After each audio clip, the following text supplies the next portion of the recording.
பொன்மனச்சம்மல் புரட்சி தலைவர் எம்ஜிஆர், இதயம் புரட்சி தலைவி அம்மா இருபெரும் தெய்வங்களை வணங்கி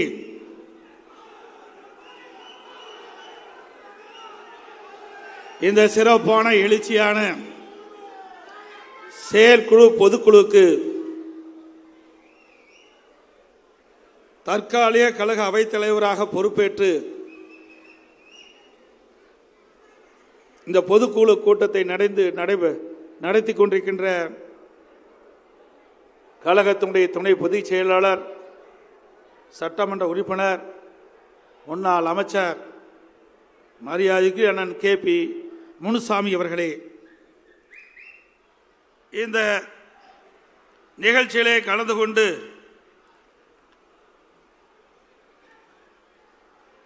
சிறப்பான கருத்துக்களை உங்களிடத்திலே பகிர்ந்து கொண்ட தலைமை கழகத்தினுடைய நிர்வாகிகள்,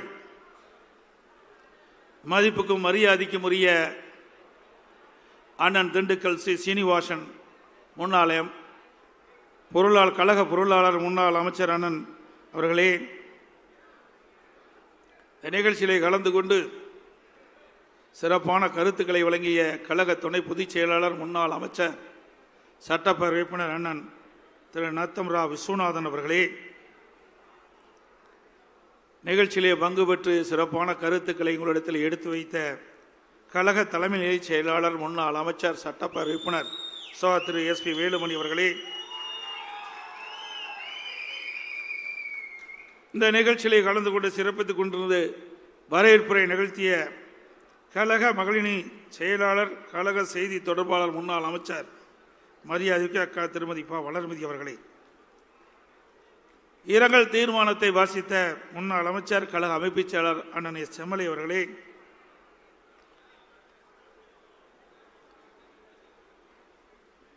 தீர்மானங்களை வாசித்த முன்னாள் அமைச்சர், கழக புரட்சித் தலைவர் பேரவை செயலாளர், சட்டப்பேரவை உறுப்பினர் அருமைச்சவர் திரு RP உதயகுமார் அவர்களே,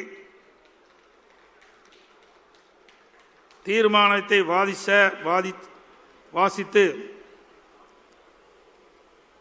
நிகழ்ச்சியை தொகுத்து வழங்கிய மதிப்புக்கும் மரியாதைக்கும் உரிய முன்னாள் அமைச்சர், கழக இலக்கிய அணி செயலாளர், சகோதரர் திரு முனைவர் SS வைகைச்செல்வன் அவர்களே, நிகழ்ச்சியிலே கலந்து கொண்டு சிறப்பான கருத்துக்களை வழங்கிய மரியாதைக்குரிய முன்னாள் அமைச்சர், கழக அமைப்பு செயலாளர் திரு D ஜெயக்குமார் அவர்களே, இங்கே உணர்ச்சி பூர்வமான கருத்துக்களை வழங்கி அடுத்த ஆண்டு நடைபெறுகின்ற சட்டமன்ற தேர்தலிலே அனைத்து இந்திய அண்ணா திராவிட முன்னேற்ற கழகம் வென்று ஆட்சி அமைக்கும் என்று தெரிவித்த மாநிலவை உறுப்பினர், கழக அமைப்பு செயலாளர், முன்னாள் அமைச்சர் அருமைச்சர் திரு CV சண்முகம் அவர்களே, இந்த நிகழ்ச்சி சீரும் சிறப்போடும் இருப்பதற்கு அடித்தளமாக விளங்கி இந்த பகுதியினுடைய மாவட்ட கழக செயலாளர், முன்னாள் அமைச்சர், கழக அமைப்பு செயலாளர் அருமைச்சர் பெஞ்சமின் அவர்களே,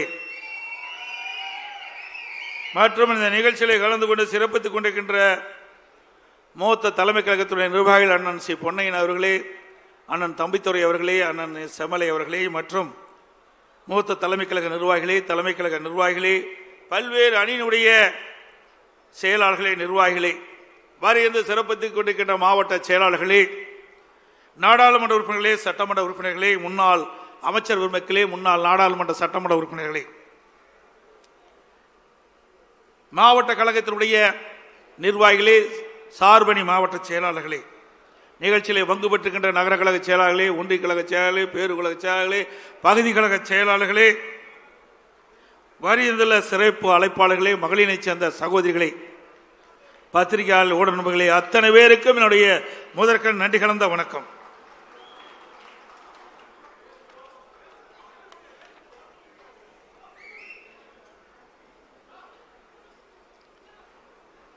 எனக்கு முன்னாலே பேசியவர்களெல்லாம் அழகாக, அற்புதமாக அடுத்த ஆண்டு நடைபெறுகின்ற சட்டமன்ற பொதுத் தேர்தலை குறித்து விளக்கமாக, தெளிவாக, இங்கே சுருக்கமாக சொன்னாலும் தெளிவாக சொல்லிவிட்டு அமர்ந்திருக்கின்றார்கள். தீய சக்தி திமுகவை தமிழகத்திலிருந்து அடியோடு அகற்ற வேண்டும் என்பதற்காகத்தான் பொன்மனச்சம்மல் புரட்சி தலைவர் எம்ஜிஆர் அவர்கள் அனைத்து இந்திய அண்ணா திராவிட முன்னேற்ற கழகத்தை தொடங்கினார்கள். அவருடைய மறைவுக்கு பிறகு நம்முடைய இதயம் புரட்சி தலைவி அம்மாவர்கள் பல்வேறு சோதனைகளை தாங்கி கழகத்தை கட்டி காத்தார்கள்.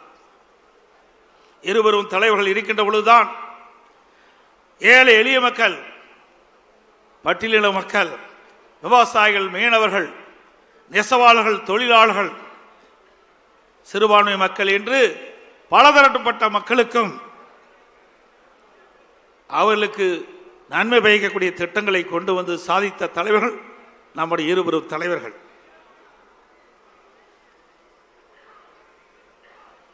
அவருடைய ஆட்சி காலத்தில் தான் மகளிர் மற்றும் இளைஞர்களுக்கு கல்வி, அறிவு, வேலை வாய்ப்பு, நல்வாழ்வு போன்ற அற்புதமான திட்டங்கள் கிடைக்கப்பட்டது. அமைதி, வளம், வளர்ச்சி என்ற அம்மாவின் கொள்கையே நமக்கு தாரக மந்திரமாக கொடுத்தவர் இதயம் புரட்சி தலைவி அம்மா அவர்கள். புரட்சி தலைவர், புரட்சி தலைவி அம்மா ஆகிய இருவரும் வகுத்து தந்த மனித நேயம், மக்கள் நலன், சகோதரத்துவம், சமத்துவம் ஆகியவற்றை எக்காலம் பேணி காப்பது நமது உயிர் மூச்சாக கொண்டிருப்பது அனைத்து இந்திய அண்ணா திராவிட முன்னேற்ற கழகம்.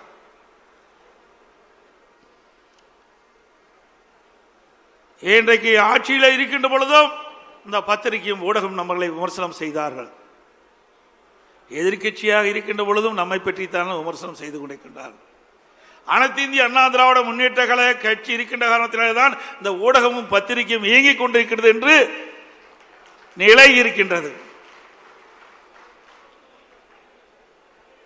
அனைத்து இந்திய அண்ணா திராவிட முன்னேற்ற கழகத்தை பொறுத்த வரைக்கும் பொன்மனச்செம்மல் புரட்சி தலைவர் எம்ஜிஆர், இதயம் புரட்சி தலைவி அம்மா இருவரும் தலைவர்களுக்கு வாரிசு இல்லை, நாம் தாம் வாரிசாக பார்த்தார்கள். நாட்டு மக்களைத்தான் வாரிசாக பார்த்தார்கள். அவளுக்கு என்ன செய்ய வேண்டும், எது செய்தால் நன்மை கிடைக்கும் என்று எண்ணி எண்ணி எண்ணற்ற திட்டங்களை வழங்கிய காரணத்தினால்தான் இன்றைக்கு அனைத்து இந்திய அண்ணா திராவிட முன்னேற்ற கழகத்தை எவராலும் தொட்டு பார்க்க முடியவில்லை. எனக்கு முன்னாலே தலைமை கழக நிர்வாகிகள் பேசியதை போல எவ்வளவு பிரச்சனை, சட்டமன்றத்திலே பெரும்பான்மை நிரூபிக்கின்ற பொழுது இங்கே இருக்கின்ற மேடையிலே வீட்டிருக்கின்ற அமைச்சர் பெருமக்கள் அப்பொழுது அமைச்சராக இருந்தால் அந்த காட்சியெல்லாம் நாம் பார்த்தோம். அந்த தீர்மானம் நிறைவேற்றக்கூடாது என்பதற்கு நம்மோடு இருந்தவர்களே சில பேர் எதிரியோடு சேர்ந்து கைகோர்த்து ஒரு சோதனையை உருவாக்கினார்கள். சட்டமன்ற மாமன்றத்திலே சட்டப்பேரவை தலைவருடைய உத்தரவின் பேரிலே பெரும்பான்மை நிரூபிக்கின்ற தீர்மானத்தை கொண்டு வருகின்ற பொழுது இப்ப முதலமைச்சர் அன்றைக்கு எதிர்க்கட்சி தலைவராக இருந்தார். அவரும் அவரோடு சேர்ந்த சட்டமன்ற உறுப்பினர்களும் எப்படி நடந்து கொண்டார் என்பது தொலைக்காட்சியின் வாயிலாக நாம் அத்தனை பேரும் பார்த்தீர்கள். உங்களுடைய ஆதரவால் சட்டமன்ற உறுப்பினருடைய ஆதரவால் நான் முதலமைச்சராக தேர்ந்தெடுக்கப்பட்டு அந்த தீர்மானத்தை நிறைவேற்றுகின்ற நிலையிலே என் மீது, என்னுடைய மேஜையின் மீது ஏறி டான்ஸ் ஆடுறாங்க திமுக எம்எல்ஏ. இங்க இருக்கின்ற அமைச்சர்கள் முன்னரசில் இருக்கின்றார்களே, அமைச்சர்கள் மீது, அமைச்சருடைய மேஜையின் மீது ஏறி டான்ஸ் ஆடுறாங்க. சட்டப்பேரவை தலைவர் அவரை கீழே இழுத்து தள்ளி அவருடைய இருக்கையிலே அமர்கிறார்கள். அவருடைய மைக் உடைக்கப்படுகிறது. அப்படிப்பட்ட கொடுமையான நிகழ்ச்சி ஏற்படுத்தியவர் இன்றைய முதலமைச்சர் திரு ஸ்டாலின் அவர்கள். எண்ணி பாருங்கள், அதையெல்லாம் நாம் கடந்தோம், வெற்றி பெற்றோம். அது பொறுத்து கொள்ள முடியாமல் சட்டையை கிழித்துக் கொண்டு வீதியிலே தெரிந்தவர் தான் இன்றைய முதலமைச்சர் ஸ்டாலின் அவர்கள்.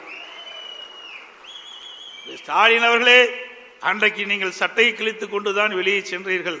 ஆனால் அடுத்த ஆண்டு நடைபெறுகின்ற சட்டமன்ற பொதுத் தேர்தலிலே அனைத்து இந்திய அண்ணா திராவிட முன்னேற்ற கழக தலைமையிலே அமைக்கப்படுகின்ற கூட்டணி பெரும்பான்மையான இடங்களிலே வெற்றி பெற்று அனைத்து இந்திய அண்ணா திராவிட முன்னேற்ற கழகம் தனி பெரும்பான்மையோடு ஆட்சி அமைக்கும். அப்பொழுது எந்த நிலையில் இருப்பீர்கள் என்று தெரியவில்லை.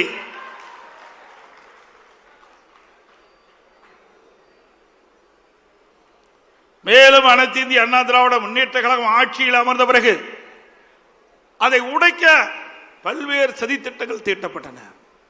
அதை முடக்க பல்வேறு நடவடிக்கைகள் எடுக்கப்பட்டன. பல்வேறு வழக்குகளை தொடர்ந்தார்.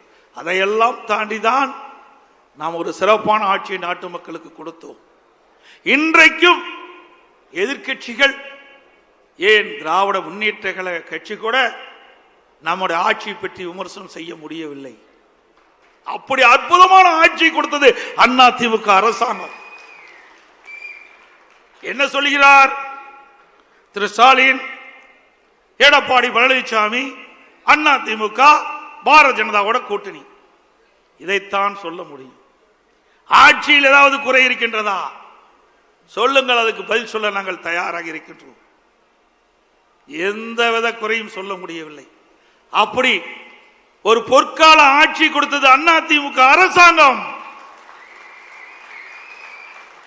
இங்கே வீட்டிருக்கின்றீர்களே, என் முன்னிலை அமர்ந்திருக்கின்றார்களே முன்னாள் அமைச்சர்கள், அவரெல்லாம் என்னோடு சிறப்பான முறையிலே பணியாற்றினார்கள். அதனால் ஒரு நல்ல ஆட்சியை நாட்டு மக்களுக்கு கொடுக்கப்பட்டோம், வழங்கினோம். அதே ஆட்சி மீண்டும் தமிழகத்தில் கொண்டு வருவதற்கு நீங்கள் அத்தனை பேரும் முழு ஒத்துழைப்பு நல்க வேண்டும். இந்த செயற்குழு பொதுக்குழு மேடையில வீட்டுகள் அத்தனை பேரும் நினைத்தால் நிச்சயம் அது நிறைவேறும். வந்திருக்கின்ற தலைமை கழக நிர்வாகிகள், மாவட்ட செயலாளர்கள், ஒன்றிய செயலாளர், நகர செயலாளர், பேருக்குழு பகுதி செயலாளர், பொதுக்குழு உறுப்பினர்கள் அத்தனை பேரும் பல்வேறு தேர்தலை களம் கண்டவர்கள். நாடாளுமன்ற தேர்தலாலும் சரி, சட்டமன்ற தேர்தலாலும் சரி, உள்ளாட்சி தேர்தலாலும் சரி, இல்லது கூட்டுறவு சங்க தேர்தலாலும் சரி, அவ்வப்போது நடைபெறுகின்ற இடைத்தேர்தலாலும் சரி, அத்தனை தேர்தலிலும் களப்பணி ஆற்றி கழக நிறுத்தப்படுகின்ற வேட்பாளருக்கு வெற்றி பெற்ற நபர்கள் நீங்கள் அத்தனை பேர். அனுபவம் வாய்ந்தவர்கள், திறமையானவர்கள், எப்படி வாக்கு சேகரிக்க வேண்டும் என்று அரசியல் பாடம் கற்றவர்கள். ஆகவே அத்தனையும் உங்கள் மனதில் இருக்கின்ற, உங்களுடைய அனுபவத்தில் இருக்கின்ற அதை இந்த தேர்தலில் பயன்படுத்துங்கள். நிச்சயமாக 100% வெற்றி பெறுவோம். மீண்டும் அதிமுக ஆட்சி தமிழகத்திலே மலரும். இது எந்த கொம்பனாலும் தடுக்க முடியாது. மரியாதைக்குரிய சகோதரர் சி.வி. சண்முகம் குறிப்பிட்டார், நாமும் தேர்தல் வகுப்பாளை வைத்திருக்கிறோம். நம்முடைய கணக்கு நமக்கு தெரியும். அடுத்த ஆண்டு நடைபெற்ற சட்டமன்ற பொதுத் தேர்தலில் அனைத்து இந்திய அண்ணா திராவிட முன்னேற்ற கழகம் கூட்டணி 210 இடங்களிலே வெல்லும்.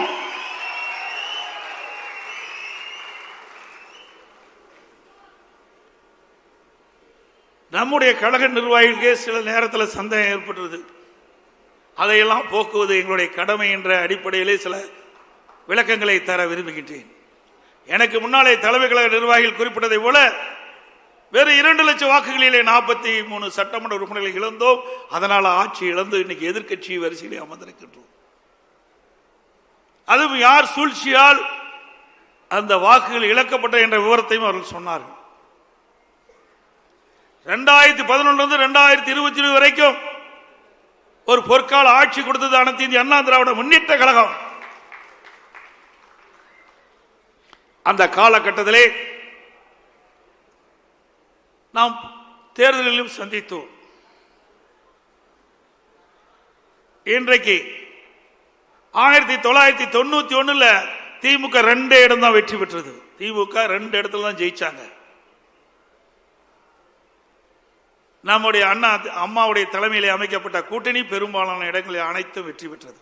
ஒரு சரித்திர சாதனையை படைத்தோம். அதற்கு பிறகு 2006 நாம் 4 இடங்களில் தான் வெற்றி பெற்றோம். 2001 மீண்டும் அனைத்து இந்திய அண்ணா திராவிட முன்னேற்ற கழகம் வெற்றி பெற்று இதை புரட்சி தலைவி அம்மாவில் தமிழகத்திலே முதலமைச்சராக தேர்ந்தெடுக்கப்பட்டார்.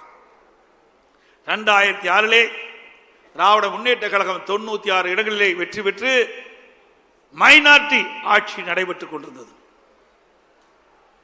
2011 அனைத்து இந்திய அண்ணா திராவிட முன்னேற்ற கழகம் மீண்டும் வெற்றி பெற்று திராவிட முன்னேற்ற கழகம் எதிர்க்கட்சி வரிசையில் கூட அமர முடியவில்லை. பிரதான எதிர்க்கட்சி கூட கிடைக்கல. அப்பொழுது திரு ஸ்டாலினுடைய அப்பா திரு கருணாநிதியே இருந்தார். அப்பவே உங்களுக்கு எதிர்கட்சி வரிசையில் இடம் இல்லை. 2014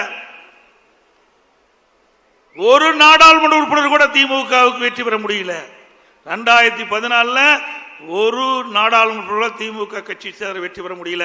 திமுக கூட்டணி கட்சி சேர்ந்த வெற்றி பெற முடியல. அண்ணா திமுக 37 இடங்களில் வெற்றி பெற்று சாதனை படைத்தது. 2016 புரட்சி தலைவி அம்மாவில் யாருடன் கூட்டணி வைக்காமல் 234 இடங்களும் இரட்டலை சின்னத்திலே போட்டியிட வைத்து பெரும்பான்மை இடங்களை வெற்றி பெற்று ஆட்சி அமைத்தார்கள். இப்படிப்பட்ட இயக்கத்தை பற்றி திமுக தலைவர் விமர்சனம் செய்வது கேலி கூத்தாக இருக்கின்றது. சக்கரம் சுற்றி கொண்டே இருக்கும், கீழே இருக்க சக்கரம் மேலே வரும். அது தெரியாமல், விவரம் தெரியாமல் திரு ஸ்டாலின் பேசி வருகிறார். அதே வேளையில் நாம் சிந்தித்து பார்க்க வேண்டும். நாடாளுமன்ற தேர்தலிலே மக்கள் ஒரு மாதிரி வாக்களிப்பாங்க, சட்டமன்ற தேர்தலிலே வேறு மாதிரி வாக்களிப்பார்கள். அதுதான் தமிழ்நாட்டுடைய நிலைமை.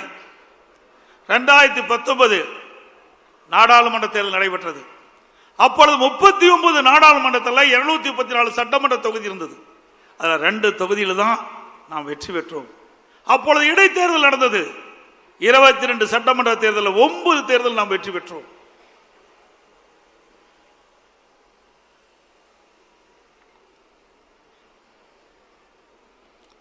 (2021) அனைத்து இந்திய அண்ணா திராவிட முன்னேற்ற கழக தலைமையில் அமைக்கப்பட்ட கூட்டணி 75 இடங்களில் நாம் வெற்றி பெற்றோம்.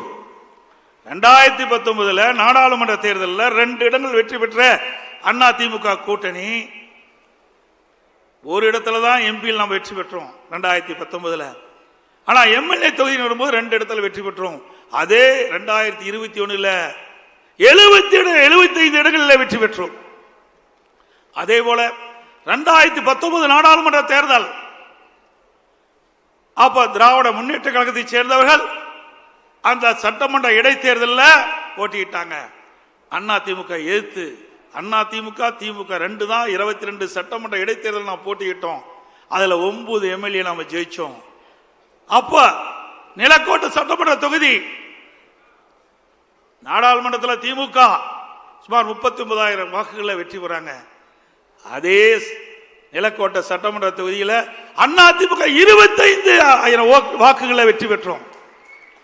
ஒரே நேரத்தில் தேர்தல் நடைபெறுகிறது. நாடாளுமன்றத்தில் திமுக போட்டியிடுறது, சட்டமன்றத்திலையும் திமுக போட்டியிடுது.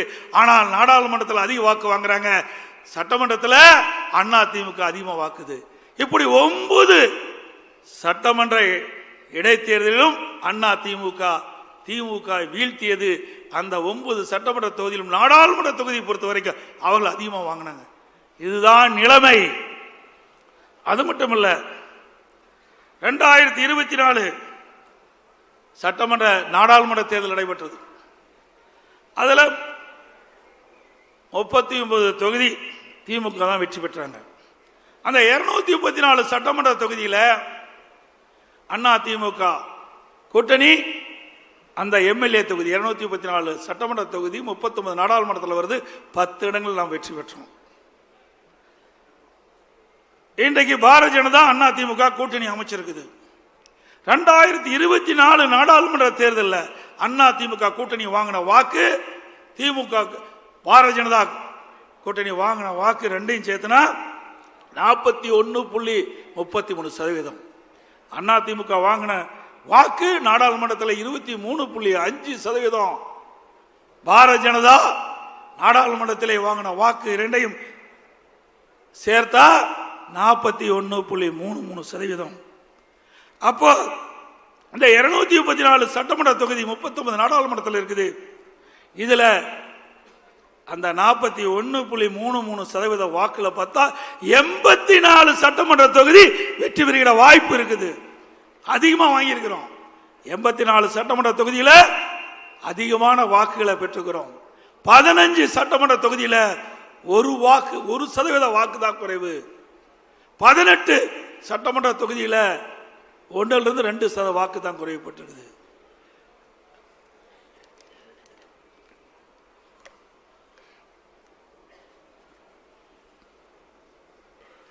(2021) சட்டமன்ற பொதுத் தேர்தல், 2019 நாடாளுமன்ற தேர்தல் 2 ஒப்பிட்டு நான் சொன்னேன். 2019 நாடாளுமன்ற தேர்தலில் அந்த நாடாளுமன்ற தேர்தல் 2 இடங்கள் தான் எம்எல்ஏ தொகுதியில் வெற்றி பெற்றோம். 21 75 தொகுதி வெற்றி பெற்றோம். இப்போ அதிமுக பாரதிய ஜனதா கூட்டணி அமைச்ச பிறகு 84 இடங்களை வெற்றி பெற்றிருக்கிறோம். அப்போ 19 2 இடங்கள் வெற்றி பெற்ற போது 84 என்று சொன்னால் 75 என்று சொன்னால் இப்பொழுது 84 என்றால் அடுத்த ஆண்டு நடைபெற்ற சட்டமன்ற பொதுத் தேர்தலில் 210 இடங்களில் அதிமுக தலைமையில் அமைக்கக்கூடிய கூட்டணி வெல்லும்.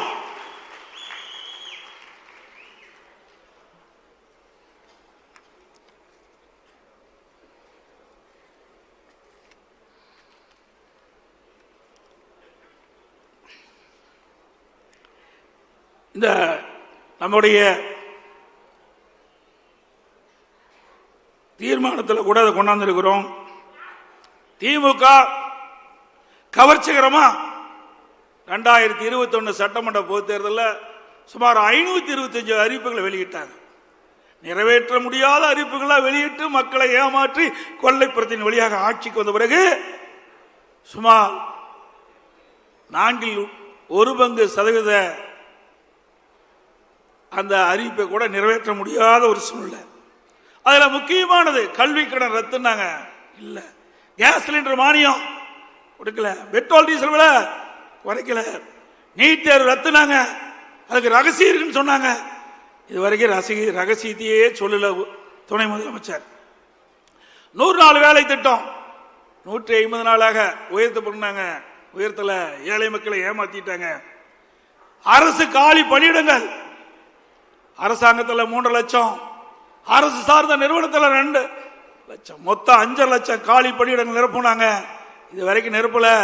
கடந்த சட்டமன்ற பொதுத் தேர்தலில் வெறும் 50,000 பேர் தான் அரசு ஊழியர்கள் நிரப்பப்பட்டதா அறிவிச்சாங்க.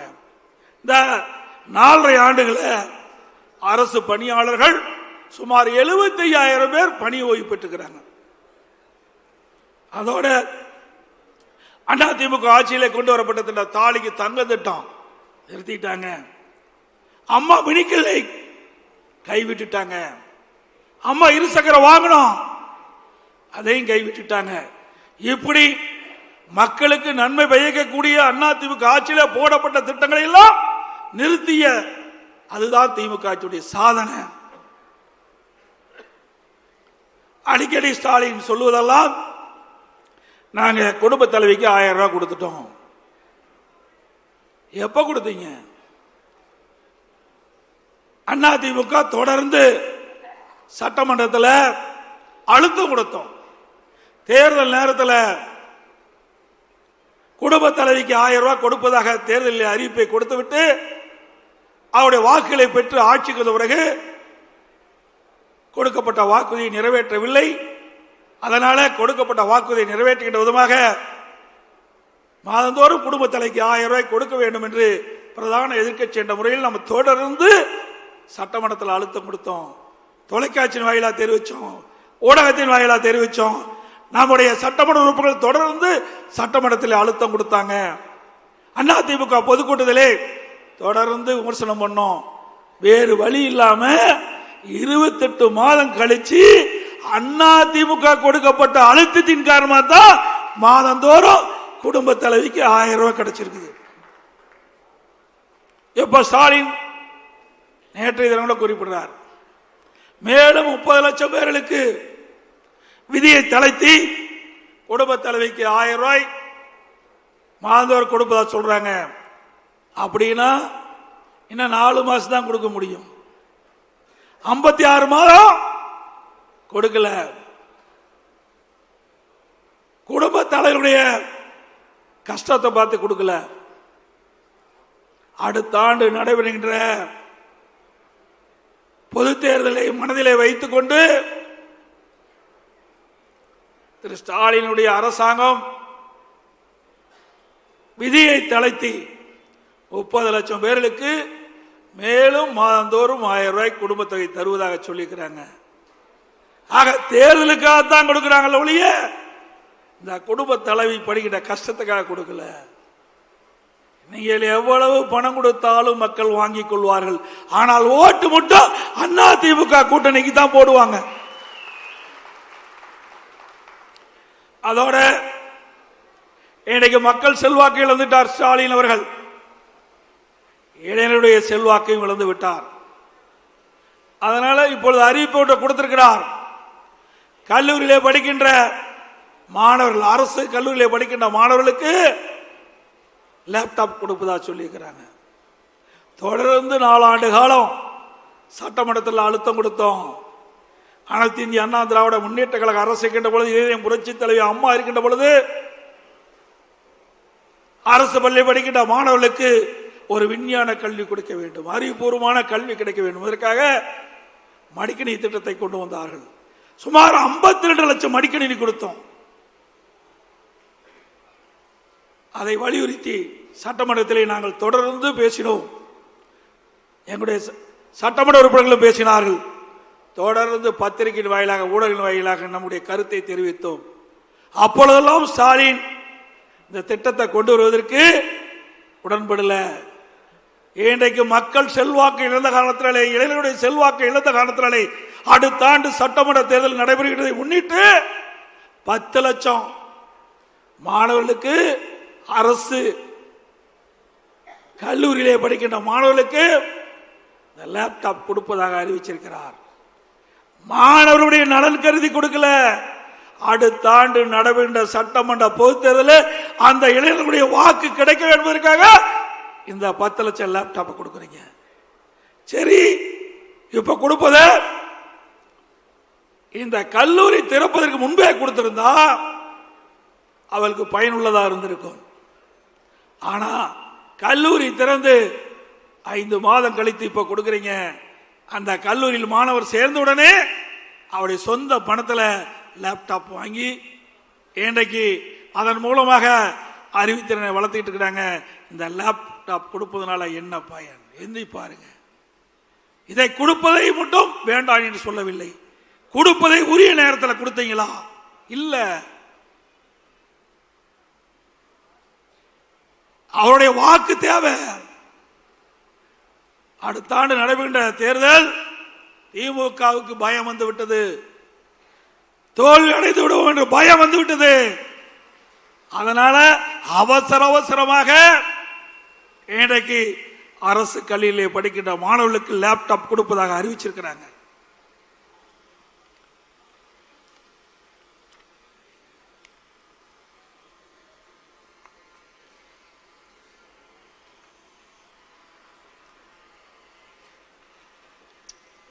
திராவிட முன்னேற்ற கழகம் ஆட்சிக்கு வந்த பிறகு விவசாயிகளை போராட்டம் நடத்தினால் அவளை குண்டர் சட்டத்திலே கைது செய்கிறார். விவசாயிகளுக்கு அநீதி இழைக்கப்படுகின்ற அரசு மக்கள் விரோத திமுக அரசாங்கம். அது மட்டும் இல்லாம டெல்டா மாவட்டம் குறுவை சாகுபடி, அந்த சாகுபடி செய்த விவசாயிகள் அந்த விளைந்த நெல்லை அறுவடை செய்து மூட்டை பிடித்து கொள்முதல் நிலையத்துக்கு கொண்டு சென்றால் அந்த கொள்முதல் நிலையத்திலே விவசாயியுடைய நெல்லை கொள்முதல் செய்யாத காரணத்தினாலே தொடர் மழையின் காரணமாக 15 நாட்கள் நெல் கொள்முதல் நிலையத்தை மூடிய காரணத்தினால் விவசாயிகள் கொண்டு வந்த நெல் சாலை ஓரத்தில் குவியலாக குவித்து வைத்திருந்தார்கள். கொள்முதல் நிலையத்திற்கு முன்பாக நெல் மணிகளை குவித்து வைத்திருந்தார்கள். தொடர் மழையின் காரணமாக நெல் மணிகள்லாம் முளைத்து விவசாயிகள் பாதிக்கப்பட்டாங்க. நம்முடைய டெல்டா மாவட்டத்தில் இருக்கின்ற நம்முடைய கழக மாவட்ட செயலாளர்கள், தலைமை கழக நிர்வாகிகள், முன்னாள் அமைச்சர் வேண்டுகோளை ஏற்று நான் ஓடோடி சென்று டெல்டா மாவட்ட விவசாயிகளை சந்தித்து நேரடி கொள்முதல் நிலையத்துக்கு சென்று அவர்களுக்கு ஆறுதல் கூறி என்ன வரும் என்று கேட்டேன். அப்பொழுது குறிப்பிட்டார்கள், 15 நாட்களாக இந்த நெல்லை நாங்கள் காவல் காத்துக் கொண்டிருக்கின்றோம், இந்த அரசாங்கம் கொள்முதல் நிலையிலே கொள்முதல் செய்யவில்லை. கொள்முதல் செய்யப்பட்ட நெல்லையும் அந்த குடோனில் அடுக்கி வைத்திருக்கிறார்கள்.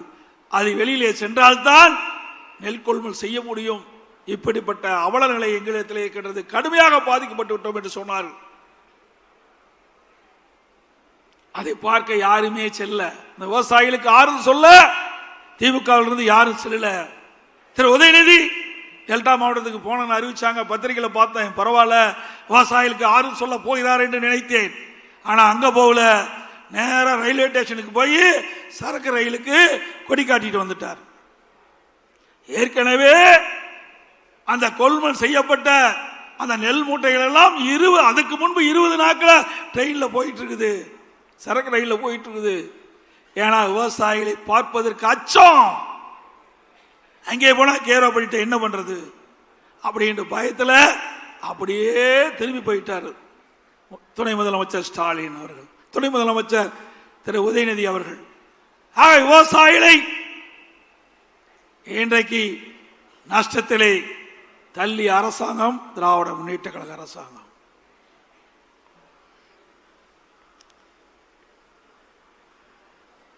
அதே போல திராவிட முன்னேற்ற கழகம் ஆட்சிக்கு வந்த பிறகு விலைவாசி விண்ணை முட்டுகின்ற அளவுக்கு உயர்ந்து போச்சு. ஏழை மக்கள் வாங்கிட்ட சக்தி இழந்து விட்டார்கள். அரிசி விலை உயர்வு, பருப்பு விலை உயர்வு, எண்ணெய் விலை உயர்வு. ஏழை மக்களை காப்பதற்கு பதிலாக இந்த அரசு ஆட்சிக்கு வந்த பிறகு இந்த விலைவாசி உயர்வால் நம்முடைய ஏழை மக்கள் வாட்டி வதைக்கின்ற நிலையை நாம் பார்க்கின்றோம். அதோடு கட்டுமான பொருட்கள் விலை கேட்க வேண்டிய அவசியமே இல்லை, அந்த அளவுக்கு உயர்ந்து போச்சு. ஜல்லி விலை உயர்வு, கம்பி விலை உயர்வு, சிமெண்ட் விலை உயர்வு, செங்கல் உயர்வு, மர விலை உயர்வு. இப்படி அவல ஆட்சி இன்றைக்கு நடந்து கொண்டிருக்கிறது தமிழகத்திலே. அதோடு மின் கட்டணம் சுமார் 52% உயர்த்தினாங்க. ஆண்டுக்கு 5% உயர்த்தப்பட்டு விட்டது. ஸ்டாலின் ஒரு காலகட்டத்தில் குறிப்பிட்டார், மின்சாரத்தை தொட்டாத்தான் ஷாக் அடிக்கும், மின் கட்டணத்தை கேட்டாலே ஷாக் அடிக்கும் என்று சொன்ன திரு ஸ்டாலின் அவர்கள் குறைந்ததான் நம்ம அம்மா இருக்கும் போது குறைவாத்தான் நாம் மின் கட்டணத்தை நம்ம உயர்த்தணும். ஆனா திமுக ஆட்சி போல 52% உயர்த்தல, நிலை கட்டணத்தில் உயர்த்தல, ஆண்டுக்கு 5% மின் கட்டணத்தில் உயர்த்தல. இப்பொழுது என்ன நிலைமை? மின்சாரத்தை தொட்டாத்தா ஷாக் அடிக்கும், கரண்ட் பில்ல கேட்டாலே ஷாக் அடிக்குது. அப்படிப்பட்ட நிலைமை. வீட்டு வரி 100% உயர்ந்து போச்சு, கடவரி 150% உயர்ந்து போச்சு, குடிநீர் வரி உயர்வு, குப்பை வரி உயர்வு. இப்படி வரி மேல் வரி போட்டு மக்களை வாட்டி வதைக்கின்ற அரசாங்கம் திமுக அரசாங்கம். இதே அண்ணா திமுக ஆட்சியில ஒப்பிட்டு பாருங்கள், மின் கட்டணம் எவ்வளவு குறைவு, வீட்டு வரி எவ்வளவு குறைவு, கடை வரி எவ்வளவு குறைவு. ஆக மக்களுக்கு நன்மை கிடைத்தது அண்ணா திமுக ஆட்சியிலே. இன்றைக்கு திராவிட முன்னேற்ற கழக ஆட்சியிலே வரி மேல் வரி போட்டு மக்களை உறிஞ்சுகின்ற, ரத்தத்தை உறிஞ்சுகின்ற நிலைதான் இன்றைய நிலை என்பதை நாம் எண்ணி பார்க்க வேண்டும். நெசவாளுடைய நிலை பரிதாபமான நிலை. நெசவு தொழில் நலிவடைந்து விட்டது. அதை சீர் செய்ய அரசு எந்த நடவடிக்கை எடுக்கல. விசைத்தறி தொழில் நலிந்து போய்விட்டது, உண்டான நடவடிக்கை எடுக்கல. அதில் இருக்கின்ற தொழிலாளர்கள் வேலையில்லாத காரணத்தினாலே வறுமையில் வாடி அவருடைய உடல் உறுப்புகளை விற்கின்ற அவல நிலைக்கு இந்த ஆட்சியிலே போய்விட்டது. இன்றைக்கு இந்தியாவிலே எத்தனையோ மாநிலம் இருக்குது. தமிழகத்தில் ஆட்சி வருகின்ற இந்த ஸ்டாலின் மாடல் அரசாங்கத்திலே உடல் உறுப்பை விற்று வாழ்க்கை நடத்தக்கூடிய ஒரு துர்பாகிய நிலை இந்த ஆட்சியிலே தான் பார்க்கப்படுகிறது. ஒரு திமுக சட்டமன்ற உறுப்பினர் அவருடைய மருத்துவமனையிலே இந்த வறுமையில் வாடுகின்ற தொழிலாளிகளுடைய உடல் உறுப்பு கிட்னியை முறைகேடாக பெற்று அந்த முறைகேடு விசாரித்தது இதே திராவிட முன்னேற்ற கழக ஆட்சி. அவள் மீது இது எந்த நடவடிக்கை எடுக்கல. ஆனா அண்ணா திமுக ஆட்சிக்கு வந்த பிறகு இந்த கிட்னி முறைகேட்டில் ஈடுபட்டவர்கள் மீது சட்டப்பூர்வமாக நடவடிக்கை எடுக்கப்படும். இந்த ஆட்சியில் உடல் உறுப்பை கூட விட்டு வைக்கல. அப்படி மோசமான ஆட்சி இன்றைக்கு தமிழகத்திலே நடைபெற்றுக் கொண்டிருக்கின்றது.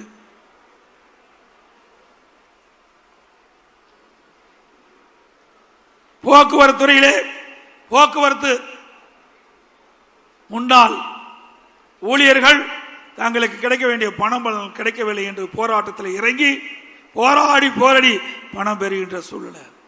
எப்பொழுது பார்த்தாலும் ஸ்டாலின் சொல்லுகின்றார், இன்றைக்கு மகளிருக்கு கட்டணமில்லா பேருந்து விட்டுருக்கோம் சொல்லி அந்த பேருந்தில் ஏறி இறங்கினா தான் உயிர் நிச்சயம். அப்படிப்பட்ட பேருந்து ஓட்டுசல் பேருந்து தான் இன்றைக்கு தமிழகத்தில் இயங்கிக் கொண்டிருக்கிறது. தொழில்துறை இதெல்லாம் எதற்காக சொல்லினேன் என்று சொன்னால், வருகின்ற சட்டமன்ற தேர்தலில் நாட்டு மக்களுக்கு நீங்கள் தெரிவிக்க வேண்டும் என்ற அடிப்படையில் இதை நான் தெரிவித்துக் கொண்டிருக்கின்றேன்.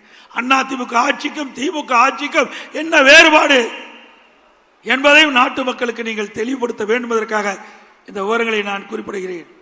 தொழில்துறை அதிமுக ஆட்சியிலே மிக சிறப்பாக இருந்தது.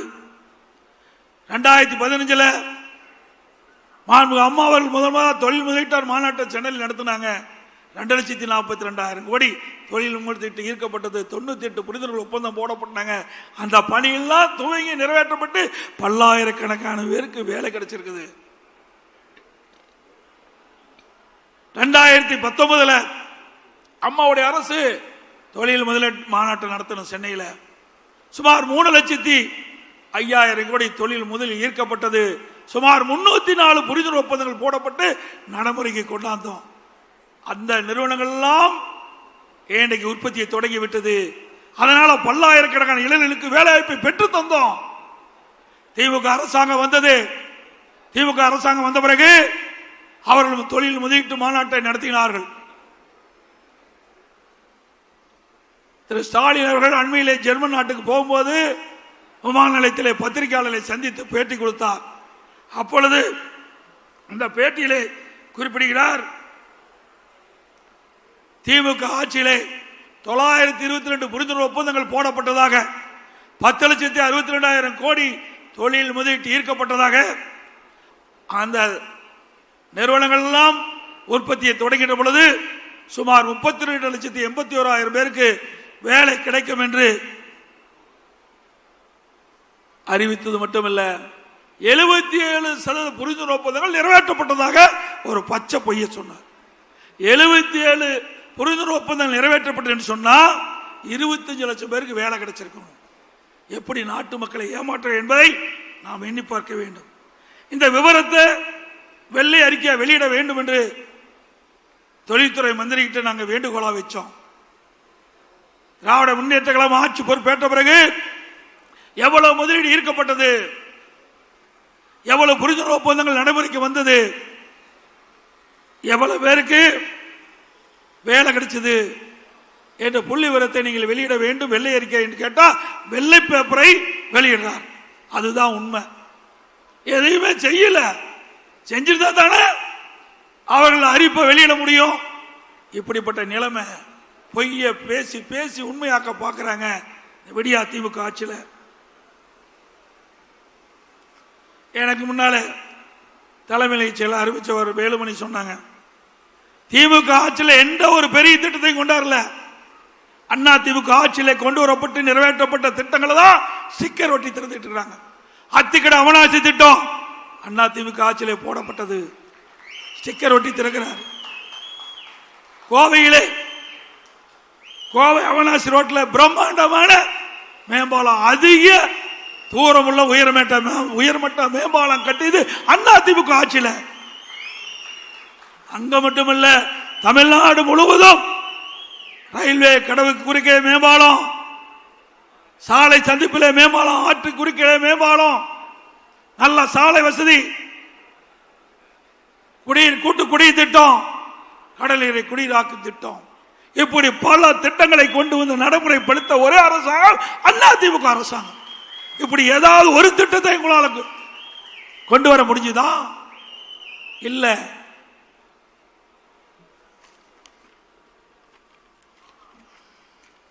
அதோட கடலை பத்தி சொன்னாங்க. அண்ணா திமுக ஆட்சி இருக்கின்ற பொழுது சுமார் 73 ஆண்டு காலம் தமிழகத்திலே பல்வேறு கட்சிகள் ஆட்சி புரிந்தன. அந்த 73 ஆண்டுகளில் 2021 வரை 73 ஆண்டு காலம் பல்வேறு கட்சிகள், காங்கிரஸ் ஆட்சி, திமுக ஆட்சி, அண்ணா திமுக ஆட்சி என்று பல்வேறு கட்சிகள் தமிழகத்தில் ஆட்சி புரிந்தது. 2021 5,18,000 கோடி தான் கடை. கொரோனா காலம் 19-20 அப்பா நமக்கு வருமானம் இல்ல, ஜிஎஸ்டி இல்ல, பெட்ரோல் டீசல் வருமானம் இல்ல, பத்திரப்பதிவு இல்ல, ரோட் டாக்ஸ் இல்ல, கலால் வரி கிடையாது, வரியே இல்லாம ஓராண்டு ஆட்சி புரிந்த ஒரே அரசாங்கம் அதிமுக அரசாங்கம். அந்த காலகட்டத்தில் கூட ஏழை மக்கள் பாதிக்க கூடாது என்பதற்காக ரேஷன் கடையில் 11 மாதம் விலையில்லா உணவுப் பொருளை கொடுத்த அரசாங்கம் அதிமுக அரசாங்கம். அந்த கொரோனா தொற்று, அந்த நோய் எப்படி ஒருவருக்கு வரும், அதை எப்படி அந்த நோயை குணப்படுத்துவது என்று எதுவுமே தெரியாத சூழ்நிலையில் கூட தமிழகத்தில் இருக்கின்ற விலை மதிக்க முடியாத உயிர்களை காப்பாற்றிய ஒரே அரசாங்கம் அதிமுக அரசாங்கம். இன்னைக்கு வல்லரசுல கூட இப்படிப்பட்ட சிகிச்சை கொரோனாவால் பாதிக்கப்பட்ட மக்களுக்கு கொடுக்கல. பாரத பிரதமர் அனைத்து முதலமைச்சருடைய கருத்துக்களை காணொலி காட்சி மூலம் கேட்கின்ற பொழுது அவர் குறிப்பிட்டார், தமிழகத்திலே கொரோனா வைரஸ் பரவலை தடுப்பதில் முதல் மாநிலம் நீங்க தமிழ்நாட்டில் மாதிரி நீங்க கடைபிடிங்க, கொரோனா வைரஸை தடுக்க முடியும் என்று. அப்படி ஒரு சிறப்பான ஆட்சி கொடுத்த அரசாங்கம், மக்களை காத்த அரசாங்கம் நேரத்தில் எண்ணி பார்க்க வேண்டும்.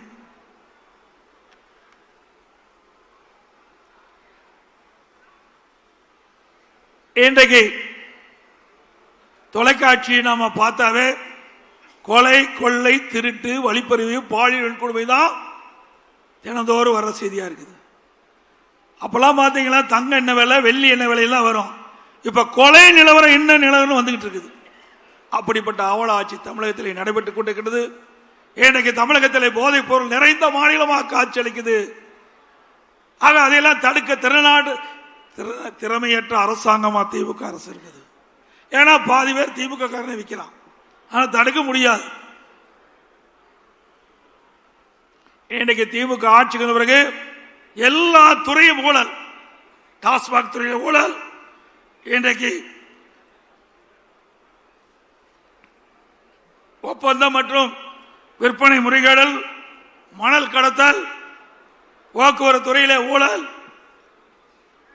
மின்சார வாரியத்திலே ஊழல், அதோட மதுரையில் அங்க இருக்கிற மாநகராட்சியில் வரி வருவாய் 200 கோடி ஊழல் செஞ்சிருக்கிறாங்க.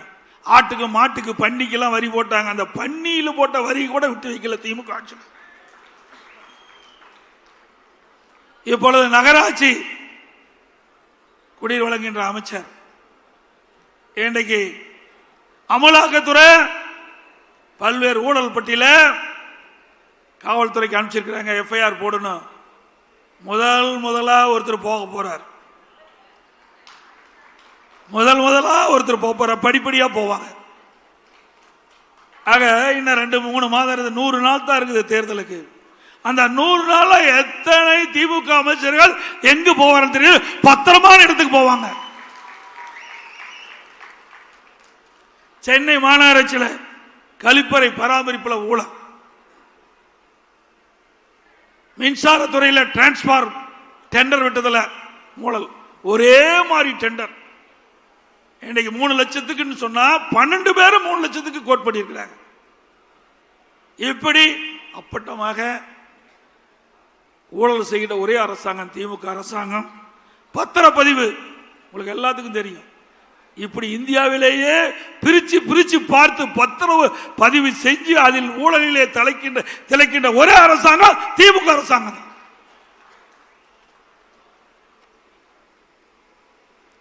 விலையெல்லாம் வேட்டி சிலை அந்த ஏழையில் கொடுப்பதில் கூட விட்டு வைக்கல, முறையா கொடுக்கல, தரமற்ற நூலை கொடுத்துட்டு அதுலேயும் ஊழல். அப்புறம் தமிழ்நாடு குடிநீர் வடிகால் வாரியம், அதில் பராமரிப்பு பணி ஆண்டுக்கு ஒரு முறை டெண்டர் விடுவாங்க. இப்ப திமுக அரசாங்கம் அடுத்த முறை ஆட்சிக்கு வர முடியாதுன்னு தெரிஞ்சுக்கிட்டாங்க. 3 ஆண்டுக்கு ஒரு முறை டெண்டர் வருவதாக கமிஷன் பெறுவதற்கு இப்பொழுது தயாராகிட்டாங்க. எப்பொழுது பார்த்தாலும் அதிமுக முன்னாள் அமைச்சர் மீது வழக்கு போட்டிருக்கிறாங்க அப்படின்னு சொல்லிட்டு இருந்தாங்க. இப்ப திமுக அமைச்சர் மீது எத்தனை பேர் மீது வழக்கு, இன்னும் எத்தனை பேர் மீது வழக்கு வர இருக்கிறது என்பதை எண்ணி பார்க்க வேண்டும்.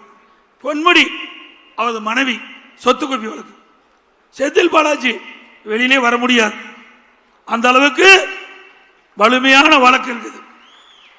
துரைமுருகன் அண்ணன் மணல் ஊழல்ல மாட்டிக்கிட்டு விதி விளங்கி இருக்கிறார். KN நேரு நகராட்சி நிர்வாக பணி, அந்த நிர்வாக பணி, அந்த பணிக்கு ஆள் எடுப்பதில் ஊழல், டெண்டர் ஊழல். அனிதா ராதாகிருஷ்ணன் அவர்கள் சொத்து குவிப்பு வழக்கு, திரு ஏவே வேலு அவர் மேலேயும் ஊழல் வருதா, ஊழல் வழக்கு இருப்பதா சொல்றாங்க.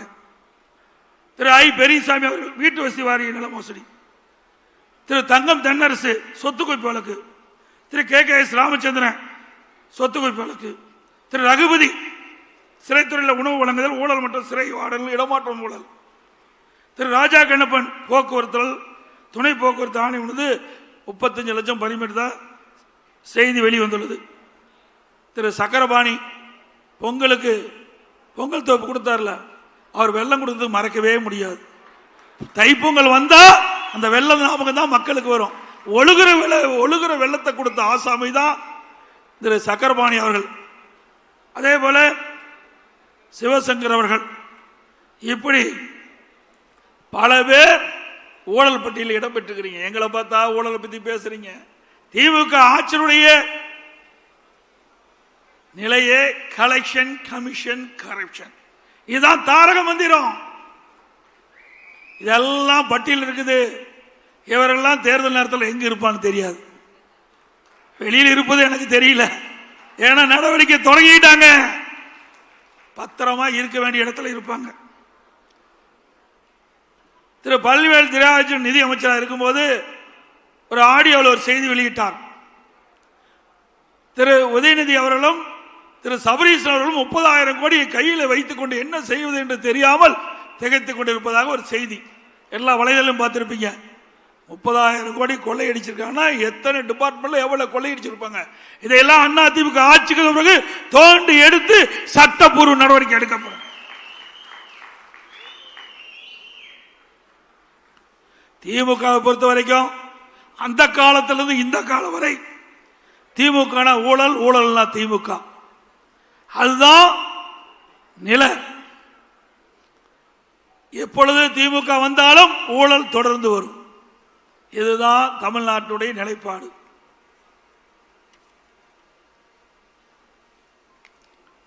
திராவிட முன்னேற்ற கழக ஆட்சியில கள்ளக்குறிச்சி கள்ளச்சாராய மரணம், அது உயர் நீதிமன்றத்தில் வழக்கு போட்டாங்க. அந்த வழக்கில் சிபிஐ விசாரணைக்கு வேண்டும் என்று உத்தரவு போட்டது.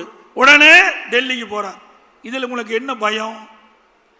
திராவிட முன்னேற்ற கழகத்தை கட்சி சேர்ந்தவரை காப்பாற்ற வேண்டும் என்பதற்காக இன்றைக்கு டெல்லியில் போய் மேல்முறையீடு செய்கிறீங்க.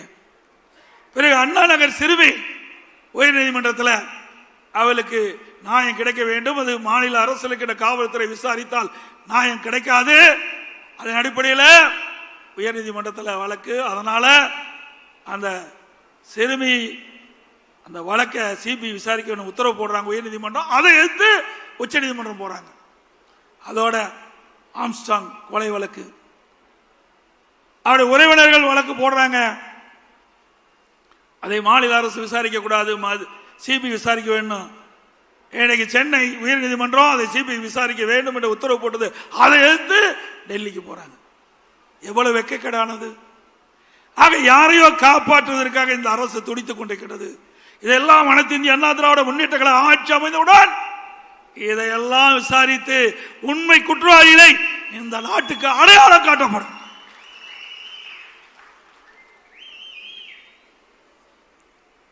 இதுல எனக்கு முன்னால சொன்னாங்க எஸ்ஐஆர்.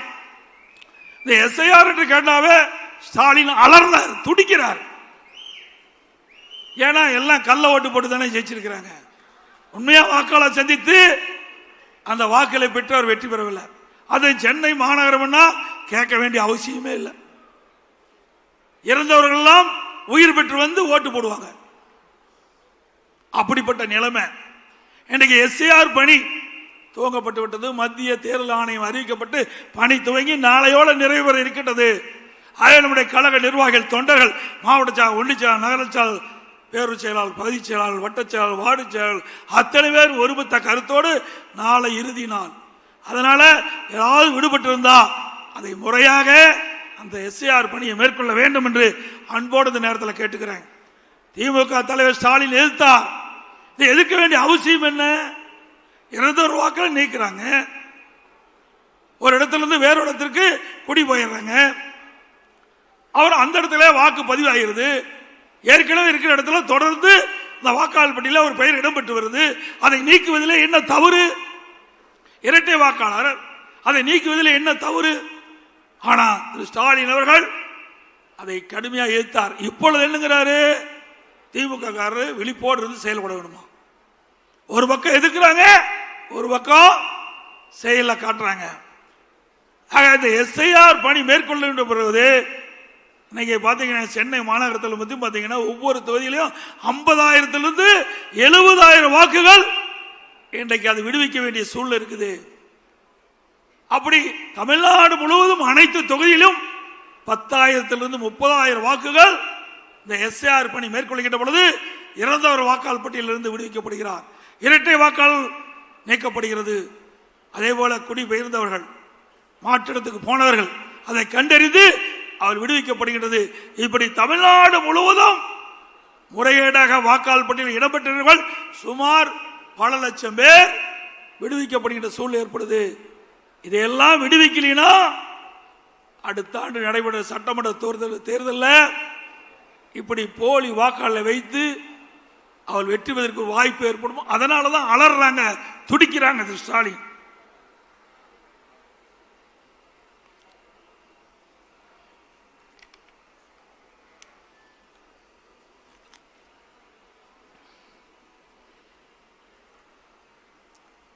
எப்பொழுது பார்த்தாலும் ஸ்டாலின் சொல்லிக்கொண்டே இருப்பது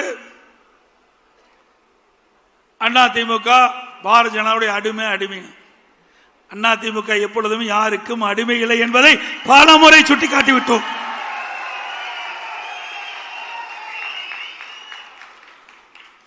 இதே திராவிட முன்னேற்ற கழகம் திரு கருணாநிதி இருக்கின்ற பொழுது 1999 ஆண்டு நாடாளுமன்ற தேர்தலில் பாரதிய ஜனதாவோட கூட்டணி போட்டு வெற்றி பெற்று திரு வாஜ்பாய் அவர்களுடைய மத்திய அமைச்சர்களே திமுக எம்பி இடம் பெற்றிருந்தாங்க. திரு முரசொலி மாறன் அவர்கள் மத்திய அமைச்சராக இருந்தார். அப்போ அவருக்கு உடல்நிலை சரியில்லாமல் இருந்த போது ஓராண்டு மருத்துவமனையில் இலாக்கா மந்திரியா வச்சிருந்தாங்க. 2001 சட்டமன்ற பொது தேர்தல், அப்பொழுது பாரதிய ஜனதா திமுக கூட்டணி அங்க வச்சது. அப்பெல்லாம் பாரதிய ஜனதா கட்சி நல்ல கட்சி, திமுக கூட்டணி வச்சா நல்ல கட்சி, அண்ணா திமுக கூட்டணி வச்சா மதவாத கட்சி. சிந்திச்சு பாருங்க. இன்னைக்கு தேர்தல் வருகின்ற பொழுது வாக்குகள் சிதறாமல் சிந்தாமல் எல்லா வாக்குகளையும் நிறுத்தப்படுகின்ற வேட்பாளருக்கு கிடைக்க வேண்டும். அப்பொழுதுதான் நாம் நிறுத்தப்படுகின்ற வேட்பாளர் வெற்றி பெறுவார். அந்த அரசியல் சூழ்நிலைக்கு ஏற்பவாறு எல்லா கட்சியுமே கூட்டணி அமைப்பது இயல்பு. திமுகவும் கூட்டணி வைக்குது, அண்ணா திமுக கூட்டணி வைக்குது. அண்ணா திமுக கூட்டணி இடம்பெற்ற கட்சி தான் திமுகவில் இப்பொழுது இடம்பெற்றிருக்குது. திமுகவில் இடம்பெற்ற கட்சி தான் அண்ணா திமுகவில் இடம்பெற்றது. இப்படி கால சூழ்நிலைக்கு ஏற்ப அந்த கூட்டணி மாறி மாறி இருக்கும். ஆனால் திரு ஸ்டாலினால பொறுக்க முடியல. அண்ணா திமுக பாரதிய ஜனதா கூட்டணியை அமைச்ச உடனே கதறாரு, துடிக்கிறாரு. அப்பொழுது திரு 1999 2001 கூட்டணி வச்ச போது திரு கருணாநிதி குறிப்பிடுறார். 23/6/1999 முரசொலியில் 6ஆம் பக்கம், அதாவது பாரதிய ஜனதா திமுக கூட்டணி அமைச்ச பிறகு அப்ப முரசொலியில 6ஆம் பக்கத்தில் 23/6/1999 வருது. சிறுபான்மை மக்களிடம் பாஜக பற்றி ஒரு சந்தேகத்தை ஒரு சிலர் உருவாக்கி வைத்திருக்கின்றார்கள் என்பது உண்மைதான். பொய்யான பிரச்சாரம் செய்கிறார்கள். அதற்கு ஈடு கொடுத்து விட்டு அதை முறியடிக்க வேண்டிய பொறுப்பு இளைஞர்களாகிய உங்களுக்கு இருக்குன்னு சொல்றார். யாரு? கருணாநிதி சொல்றார். அப்பா பாரதிய ஜனதா கட்சி நல்ல கட்சி தலைவரை குறிப்பிடாரு. ஏன் நாங்க கூட்டணி வச்சா தவறா பேசுறீங்க? இது நாங்க சொல்லல. திராவிட முன்னேற்ற கழக தலைவர் திரு கருணாநிதி அவர்கள் அவருடைய கட்சி பத்திரிகை முரசொலியில 23/6/99 அன்று வந்த செய்தி.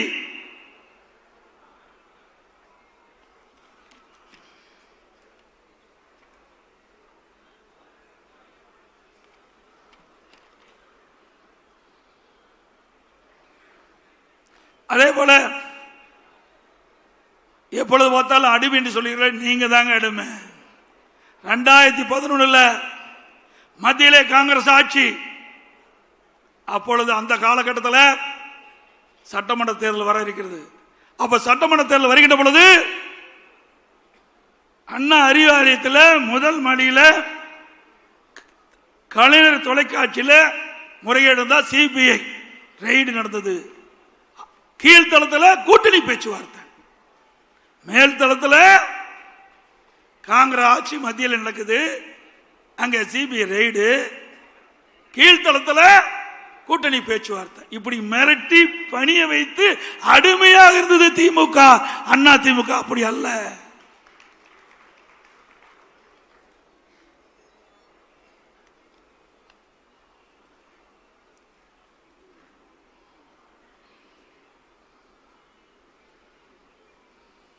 அதே போல வேண்டுமென்றே திட்டமிட்டு நம்முடைய நிர்வாகி மீது வழக்கு போடுவது. சிந்திச்சு பாருங்க. இந்த 4ஆம் தேதி திரு ஸ்டாலின் அவர்கள் 2011 கொளத்தூர் சட்டமன்ற தேர்தலில் போட்டியிடுறார். அந்த தேர்தலில் முறைகேடு நடந்ததாக அப்போ போட்டியிட்ட அனைத்து இந்திய அண்ணா திராவிட முன்னேற்ற வேட்பாளர் வழக்கு தொடர்றார். அந்த வழக்கின் அடிப்படையிலே உச்சநீதிமன்றத்திலே வழக்கு தொடர்ந்து நடந்துகிட்டு இருக்குது. அதை பற்றி ஒரு பத்திரிகையாவது ஒரு ஊடகமாவது வெளியிட்டாங்களா? சிந்திச்சு பாருங்க. அண்ணா திமுக பற்றி நேற்றைக்கு முன்தினம் பத்திரிகையில் போடுறீங்க. ஆனா ஒரு நாட்டுடைய முதலமைச்சர் 2011 சட்டமன்ற தேர்தலில் கொளத்தூர் தொழிலே போட்டியிட்ட அவரை பற்றி விசாரணை வருகின்ற பொழுது எந்த ஊடகம் எந்த பத்திரிகையும் வெளிப்படுத்தல. 2 மணி நேரம் வாதம் நடந்திருக்குது. மீண்டும் நாளை தினம் 11ஆம் தேதி வர இருக்கிறதாக கேள்விப்பட்டேன். ஆக ஊடகங்களும் பத்திரிகைகளும் தர்மத்தை நீங்கள் நாட வேண்டும். பத்திரிகை என்பது ஒரு நடுநிலையா இருக்க வேண்டும். வேண்டுமென்று திட்டமிட்டு அண்ணா திமுகவை அவதூறு செய்தியை வெளியிடுவதை நிறுத்தி விடுங்கள். ஏன் மிரட்டுறாங்களா? பயமா இருக்க மாட்டேங்குது பத்திரிகை ஊடகத்துக்கும்.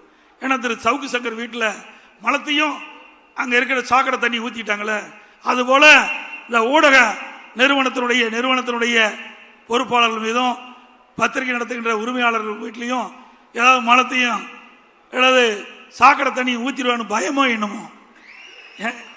4ஆம் தேதி உச்ச நீதிமன்றத்தில் வழக்கு நடக்குது. அந்த வழக்கை பற்றி எந்த ஊடகமாவது எந்த பத்திரிகையாவது செய்தி வெளியிட்டீங்களா? சிந்திச்சு பாருங்க.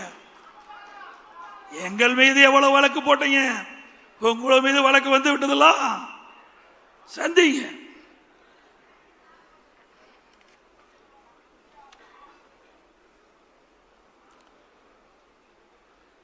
திராவிட முன்னேற்றங்களை உருவாக்கிய பேர் அண்ணா அவர்கள் களம் ஒரு குடும்பம். நாங்க இன்றைக்கு திமுக கருணாநிதி குடும்பம் மாறி போச்சு. திமுக கருணாநிதி குடும்பம் ஆச்சு. அது கருணாநிதியுடைய திமுகங்கிறது ஜனநாயக முறையில் கட்சியில் அது ஒரு கார்பரேட் கம்பெனி ஆகிவிட்டது. நீங்க பாத்தீங்கன்னா திரு கருணாநிதி முதலமைச்சர் இருந்தாரு, அதுக்கு பிறகு ஸ்டாலின் முதலமைச்சர். இப்ப உதயநிதி கொண்டு வருவதற்கு துடிச்சிட்டு இருக்காரு. ஒருபோதும் நடக்காது. ஸ்டாலின் அவர்களே ஒருபோதும் நடக்காது. அவர் எம்எல்ஏ ஆக்குனீங்க, அப்புறம் மந்திரி ஆக்குனீங்க, துணை முதலமைச்சர் ஆக்கிறீங்க. அந்த உழைத்தவர்கள் எல்லாம் ஓரம் கட்டப்பட்டிருக்கிறார். துரைமுருகன் அவர்கள் இப்பொழுது இருக்கின்ற சட்டமன்ற உறுப்பினர்களே அதிக நாள் சட்டமன்ற உறுப்பினர் இருந்தவர் அண்ணன் துரைமுருகன் அவர்கள். எமர்ஜென்சின்னு எப்ப பார்த்தாலும் ஸ்டாலின் பேசிட்டு இருப்பார். விசா சட்டத்தில் நாங்கள் சிறை சென்றோம் சொன்னார். அப்பொழுதும் துரைமுருகன் அவர்களும் எமர்ஜென்சியில் பாதிக்கப்பட்டவர் தான். அப்படிப்பட்டவர்களுக்கு உங்களால் துணை முதலமைச்சர் கொடுக்க முடியல. திரு கருணாநிதி குடும்பத்தில் இருந்தவர்கள், திரு ஸ்டாலின் குடும்பத்தில் இருந்தவர்களுக்கு தான் ஆட்சியிலும் பங்கு, அதிகாரத்திலும் பங்கு. அப்படிப்பட்ட நிலைமை தான் திமுக இருக்குது. அனைத்து இந்திய அண்ணா திராவிட முன்னேற்ற கழகத்தில் அப்படி இல்லை. ஜனநாயகம் உள்ள ஒரு இயக்கம். யார் வேண்டாலும் உழைத்தால், கட்சிக்கு விசுவாசமா இருந்தால் உச்சபட்ச பதவிக்கு வர முடியும்.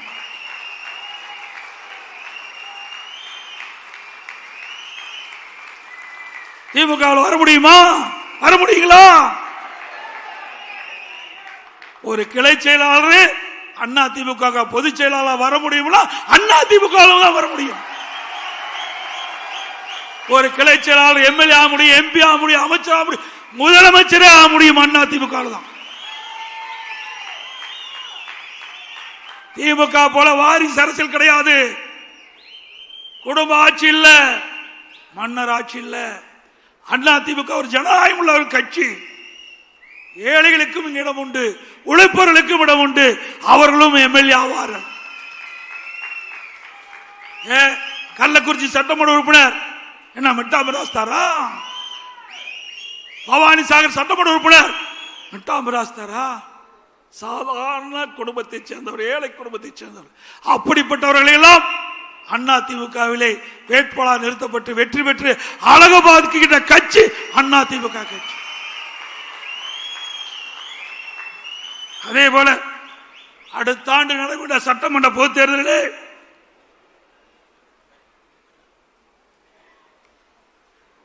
இங்கே வந்திருக்கிற பல நிர்வாகிகள் வேட்பாளராக வருவதற்கு வாய்ப்பு உண்டு என்பதை இந்த நேரத்தில் தெரிகிறது. இயக்கத்துக்கு விசுவாசமாக உழைக்கின்றவர்கள் நிச்சயமாக கிடைக்கும். எனக்கு பின்னாலும் இன்னும் எத்தனை நூற்றாண்டுகள் வந்தாலும் அனைத்து இந்திய அண்ணா திராவிட முன்னேற்ற கழகம் மக்களுக்காக இயங்கும் அப்படின்னு இதே புரட்சி தலைவி அம்மா அவர்கள் சட்டமன்றத்திலே சூளுரைத்தார்கள். அதை நனவாக்கின்ற விதமாக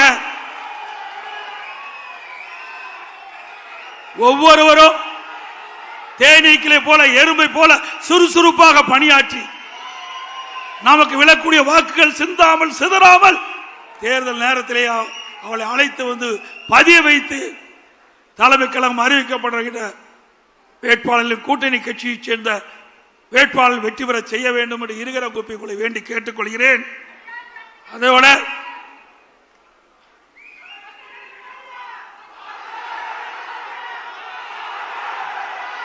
அதேபோல மாண்புமிகு புரட்சி தலைவி அம்மா இருக்கின்ற பொழுது இன்றைக்கு ஏழை எளிய மக்களுக்கு தை பிறந்தால் வழிபிறக்கும் தை பண்டிகையின் போது அவர்களுக்கு பொங்கல் தொகுப்பு கொடுக்கப்படும் என்று அறிவிப்பை கொடுத்து அந்த தை பொங்கல் என்று ஏழை வீட்டிலையும் தை பொங்கல் பொங்குகின்ற ஒரு சூழலை உருவாக்கி தந்தவர் நம்முடைய இதய புரட்சி தலைவி அம்மா. அந்த வழியிலே வந்த அம்மாவுடைய அரசு தை பொங்கல் என்று எல்லா இல்லங்களிலும் மகிழ்ச்சியோடு தை பண்டிகையை கொண்டாட என்பதற்காக எல்லா குடும்பத்தையும் 2500 ரூபாய் கொடுத்த அரசாங்கம் அண்ணா திமுக அரசாங்கம். அப்பொழுது திரு ஸ்டாலின் அவர்கள் எதிர்க்கட்சி தலைவராக இருந்தார். அப்பொழுது குறிப்பிட்டார், ஏன் முதலமைச்சர் எடப்பாடி பழனிசாமி குடும்ப அட்டைக்கு 5000 ரூபாய் கொடுக்கலாம், 5000 ரூபாய் கொடுக்கலாம் திரு ஸ்டாலின் சொன்னார். திரு ஸ்டாலின் அவர்களே, நாங்கள் வேண்டுகோளாக வைக்கிறோம், தை பிறந்தால் வழிபிறக்கும் தமிழனுடைய திருநாள் தை திருநாள். அப்படி தை திருநாளிலே தை பண்டிகையின் போது எல்லா இடங்களிலும் மகிழ்ச்சியோடு தை பண்டிகை கொண்டாடுகின்ற விதமாக ஒவ்வொரு குடும்பத்துக்கும் 5000 ரூபாய் வழங்குங்கள். இப்பொழுதாவது நீங்கள் செய்த ஊழலாவது, எவ்வளோ ஊழல் செய்து விட்டீர்கள், எவ்வளோ மக்கள் பணத்தை கொள்ளையடித்து விட்டார்கள். இனியாவது கடைசி காலகட்டத்திலாவது மக்களுக்கு மகிழ்ச்சி ஊட்டுகின்ற விதமாக இந்த தை பண்டிகை மகிழ்ச்சிகரமாக கொண்டாடுகின்ற விதமாக ஒரு 5000 ரூபாய் நீங்கள் வழங்க வேண்டும்.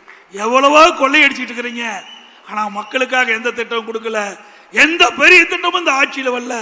இதையாவது இந்த ஏழைகளுக்காக செய்ய வேண்டும் என்று வேண்டுகோளாக வைத்து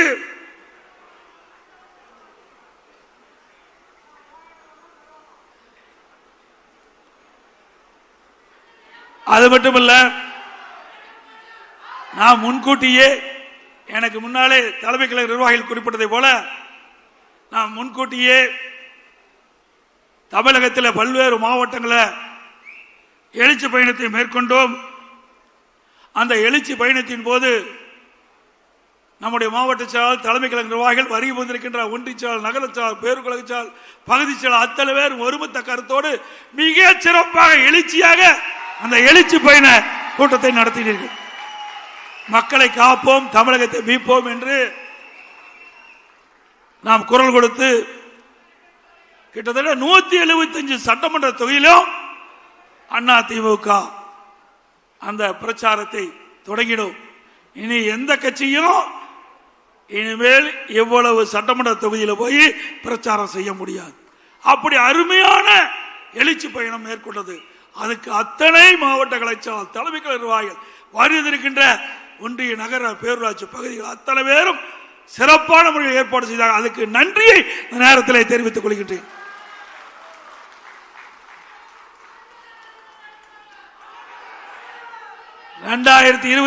ஆண்டு நடைபெற்ற சட்டமன்ற பொதுத் தேர்தலிலே நல்ல கூட்டணி அமையும், கவலைப்படாதீங்க. இன்னொன்றையும் சொல்லுகிறேன், அதிமுக பொறுத்த வரைக்கும் சொந்த பலம் உள்ள கட்சி, சொந்த பலம் வாய்ந்த கட்சி. திமுகவை பொறுத்த வரைக்கும் மக்கள் பலம் இழந்த கட்சி. அதனால்தான் எப்பொழுது பார்த்தாலும் ஸ்டாலின் பேசுறார், எங்கள் கூட்டணி வலிமையான கூட்டணி, எங்கள் கூட்டணி வலிமையான கூட்டணி. இவர் கட்சியை பத்தி நம்பி நிக்கல, இவர் கட்சி நம்பி நிக்கல, கூட்டணி நம்பித்தான் நிற்கிறார். ஆனா நம்ம கூட்டணியில் அங்கம் வைக்கிற கட்சிகள் எல்லாம் சுதந்திரமாக செயல்படுகின்ற கட்சிகள். தேர்தல் நேரத்தில் நம்ம கூட்டணி வைப்போம். எப்பொழுதும் 2019 சரி, 2021 சரி, 2024 2019 நாடாளுமன்ற தேர்தல், 2021 சட்டமன்ற தேர்தல், 2024 நாடாளுமன்ற தேர்தல், எல்லா தேர்தலிலுமே தேர்தல் அறிவிப்புக்கு முன்பு ஒரு மாதத்துக்கு முன்புதான் கூட்டணி பேச்சுவார்த்தை நடத்தி நாம் கூட்டணி அமைச்சோம். அதே போல் இப்பொழுதும் தேர்தலுக்கு முன்பு அற்புதமான கூட்டணி அமைக்கப்படும்.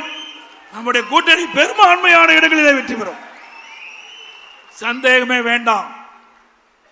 ஏன்னா உங்களுக்கு எல்லாம் சந்தேகத்தை போக்கின்ற அளவுக்கு நான் விளக்கம் கொடுத்திருக்கின்றேன். அதோட அடுத்த ஆண்டு 2026 ஆண்டு நடைபெற்ற சட்டமன்ற பொதுத் தேர்தலில் அதிமுக தலைமை தான் நம்முடைய கூட்டணிக்கு தலைமை தாங்கும். அதிமுக தான் ஆட்சி அமைக்கும், அதிமுக தான் தனி பெரும்பான்மையோடு ஆட்சி அமைக்கும்.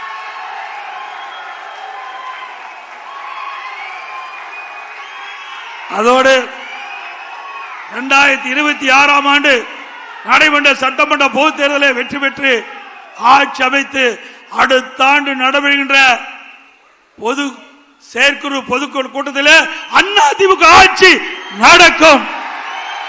அது எந்த கொம்பனாலும் தடுத்து நிறுத்த முடியாது. இன்னைக்கு மக்கள் விடியா திமுக ஆட்சியை வீட்டுக்கு அனுப்ப முற்பட்டு விட்டார்கள்.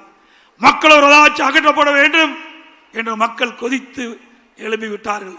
எப்பொழுது தேர்தல் வரும் என்று காத்துக் கொண்டிருக்கின்றார்கள். தேர்தல் வந்தால் திராவிட முன்னேற்ற கழகம் கூட்டணி தோல்வி பெறும், அதிமுக தலைமையில் அமைக்கிற கூட்டணி வெற்றி பெறும், அதிமுக ஆட்சி அமைக்கும் என்று சொல்லி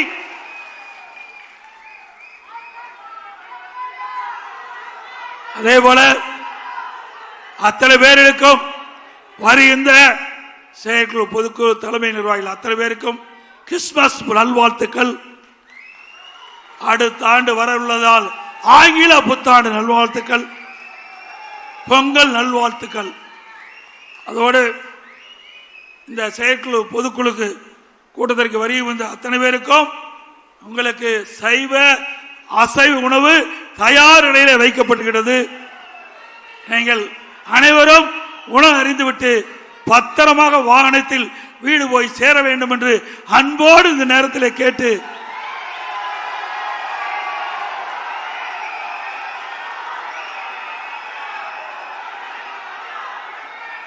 அதே போல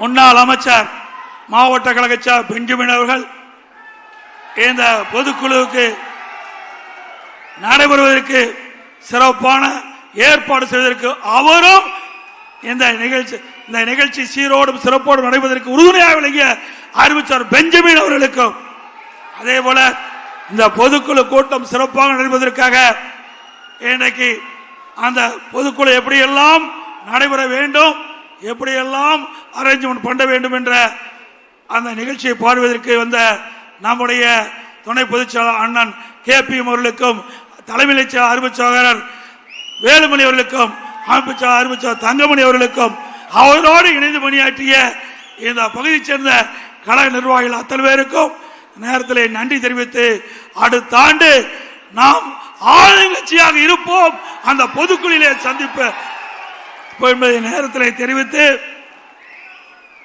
இன்றைக்கு காலையிலே வந்துட்டீங்க, பசியோடு இருக்கிறீங்க, இன்னும் நிறைய பேச வேண்டி இருந்தது. இருந்தாலும் அதையெல்லாம் சுருக்கமாக பேசி உங்களுடைய பசியோடு இருப்பவர்களுக்கு மேலும் காலதாமம் செய்யக்கூடாது என்ற அடிப்படையிலே இப்பொழுது என்னுடைய உரையை நிறைவு செய்கின்றேன். அத்தனை பேரும் உழைக்க வேண்டும். இந்த உழைப்பு தான் வெற்றிக்கை. இன்றைக்கு யானைக்கு தும்பிக்கை, நமக்கு நம்பிக்கை. அந்த நம்பிக்கை ஒவ்வொருவருக்கும் ஏற்பட வேண்டும். நம்முடைய செயல்பாடு சிறப்பாக இருக்க வேண்டும். அதுதான் முக்கியம் என்பதை இந்த நேரத்தில் தெரிவித்து எனது உரையை நிறைவு செய்கின்றேன். நன்றி, வணக்கம்.